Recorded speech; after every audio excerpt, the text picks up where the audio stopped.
नमस्कार, मैं हूं आपके साथ मयंक मिश्रा। देखिए, अब से चंद घंटों बाद साल का सबसे बड़ा सूर्य ग्रहण लगने जा रहा है और देश दुनिया के तमाम वैज्ञानिक जो हैं वो इस घटना पर नज़रें बनाए हुए हैं।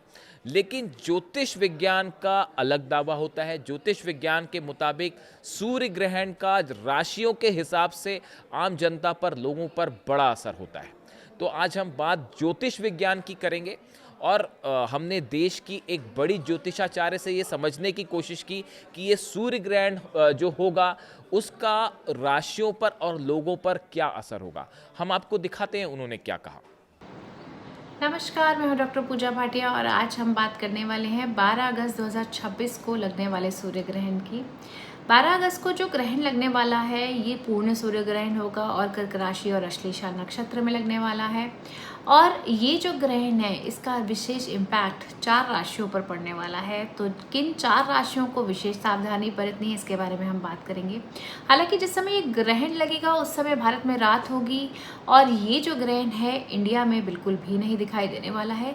तो इसीलिए इस ग्रहण का सूतक भी मान्य नहीं होगा। जितनी भी पूजा पाठ, मंदिर के कपाट जो हैं वो बंद नहीं होंगे और सभी कार्य जो है सामान्य रूप से होंगे। लेकिन फिर भी यदि हम ज्योतिष की बात करते हैं तो ज्योतिष के आधार पर ग्रहण का एक जनरल इम्पैक्ट रहता ही रहता है, क्योंकि सूर्य और चंद्रमा हमारी 2 ल्यूमिनरीज मानी जाती है और कहीं ना कहीं एक्लिप्स का एक जनरल इम्पैक्ट रहता ही रहता है। और ये जो ग्रहण है जिस दिन होगा उस दिन सूर्य चंद्रमा एक ही राशि में, कर्क राशि में होंगे, अमावस्या भी होगी। और इसका एक जनरल इम्पैक्ट आप देख सकते हैं कि व्यक्ति के मन मस्तिष्क पर पड़ सकता है, परिवार पर पड़ सकता है, डिसीजन मेकिंग एबिलिटीज़ पर भी इसका असर पड़ सकता है। और अगर किन 4 राशियों की हम बात करते हैं कि उनको सावधान रहने की ज़रूरत है तो वो 4 राशियाँ हैं कर्क राशि, मकर राशि, मेष राशि और तुला राशि को बहुत ज़्यादा सावधानी बरतने की ज़रूरत है। हालांकि इंडिया में ये ग्रहण विजिबल नहीं है। कहाँ विजिबल है उसके बारे में हम बात करते हैं। ये जो ग्रहण है ग्रीनलैंड में, आइसलैंड में, स्पेन में, रशिया में, पोर्चुगल में, यूरोप में, अफ्रीका में, इन जगहों पे और उत्तरी अमेरिका में भी दिखाई देगा। और अधिकांश जो इन स्थानों पर ये 2 मिनट से कम समय का ही नजर आएगा ये ग्रहण। और जिस समय भारत में ये ग्रहण लगेगा उस समय रात के 12 अगस्त की रात के 9:04 से लेकर 11:15 तक ये रहेगा। और अगर हम पूरी ग्रहण की अवधि की बात करते हैं तो ये जो ग्रहण है 13 अगस्त की रात को 2:27 पर जाकर खत्म होगा।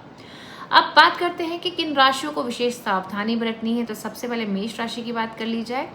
मेष राशि के चौथे भाव में ये ग्रहण लगेगा तो कहीं ना कहीं वर्क लाइफ बैलेंस आपका बिगड़ सकता है, क्योंकि चौथा भाव हमारे ज्योतिष में माना जाता है मदर का होता है, व्हीकल्स का होता है, घर संपत्ति का होता है, मानसिक शांति का होता है। तो कहीं ना कहीं बहुत ज़्यादा घर की जिम्मेदारियां बढ़ सकती हैं और आपको एक एक्सट्रीम तनाव फील हो सकता है, वर्क प्रेशर आपको फील हो सकता है। अगर आप कहीं जल्दबाजी में वाहन चला रहे हैं तो वाहन चलाते समय बहुत ज़्यादा सावधानी बरतने की ज़रूरत है। अगर आप कोई प्रॉपर्टी की डील करने जा रहे हैं तो सारे डॉक्यूमेंट्स बहुत अच्छे से पढ़ लें, ध्यान से पढ़ें और फिर ही डील करें। अपनी मदर की हेल्थ को बिल्कुल भी इग्नोर ना करें। वर्क प्लेस पे किसी भी तरह की कॉन्फ्लिक्टिंग सिचुएशन में ना पड़ें, क्योंकि ये आप पर भारी पड़ सकता है। वहीं बात करते हैं कर्क राशि की। तो कर्क राशि वाले जितने भी हैं देखिए बहुत ही इमोशनल लोग होते हैं और ग्रहण भी कर्क राशि में ही है। तो कर्क राशि वालों को इमोशनली बहुत ज़्यादा इम्पैक्ट पड़ सकता है। आपका मन अशांत हो सकता है, छोटी छोटी बातें परेशान कर सकती हैं, ओवर थिंकिंग हो सकती है और परिवार के किसी सदस्य की हुई बात आपको लग भी सकती है।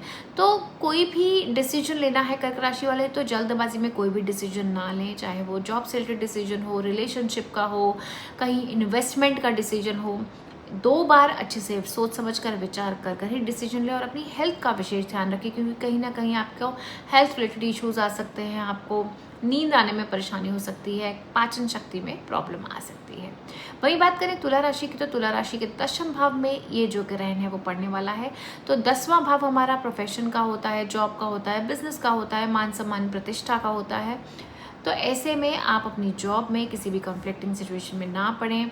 अगर कहीं पॉलिटिक्स दिखती है तो थोड़ा सा दूर रहें। हो सकता है कि कोई पुरानी गलती आपके सामने आ सकती है। अगर आपको कोई नई जॉब की अपॉर्चुनिटी आती है तो बहुत ही सोच समझ कर फैसला लें, सारी टर्म्स एंड कंडीशंस पढ़ लें जॉब अपॉर्चुनिटी की, और ऑफिस में किसी भी पॉलिटिक्स में ना पड़े। सोशल मीडिया में भी कोई ऐसे कमेंट्स ना करें जिससे आपकी इमेज ख़राब हो, और हो सके तो फोकस रहें और अपने काम पर ही ध्यान रखें।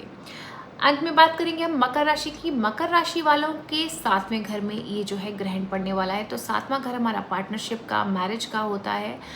तो इन एरियाज़ में कहीं ना कहीं आपको प्रॉब्लम आ सकती है, आपके पार्टनर की हेल्थ इश्यूज आ सकते हैं, आपके पार्टनर के साथ कॉन्फ्लिक्ट्स हो सकते हैं, आपकी मैरिज में डिस्टर्बेंस हो सकती है। अगर आप पार्टनरशिप बिजनेस में हैं तो थोड़ी सी कन्फ्यूजन की स्थिति बन सकती है। तो अगर कोई भी इशू आते हैं, कोई भी मिसअंडरस्टैंडिंग होती है, तो अपने बिजनेस पार्टनर के साथ या लाइफ पार्टनर के साथ आप जो है सोच समझ कर बात करें, उस चीज़ को बैठकर रिजॉल्व करें। किसी भी आधी अधूरी इन्फॉर्मेशन पर बिल्कुल भी रिएक्शन ना दें। किसी भी तरह का कॉन्ट्रैक्ट अगर आप करने चाह रहे हैं तो मेक श्योर वो रिटन कॉन्ट्रैक्ट हो, वर्बल कॉन्ट्रैक्ट्स में ना ही पड़े तो अच्छा है। देखिए, ग्रहण का जो समय होता है ना, ये बहुत ही पावरफुल समय होता है मैनिफेस्टेशंस के लिए। तो मैनिफेस्टेशंस कीजिए, आपकी जो भी इच्छा है उसको मंत्र जाप कीजिए। और कहते हैं कि मंत्र जाप का भी जो फल होता है ग्रहण के दौरान 1000 गुना उसका फल मिलता है।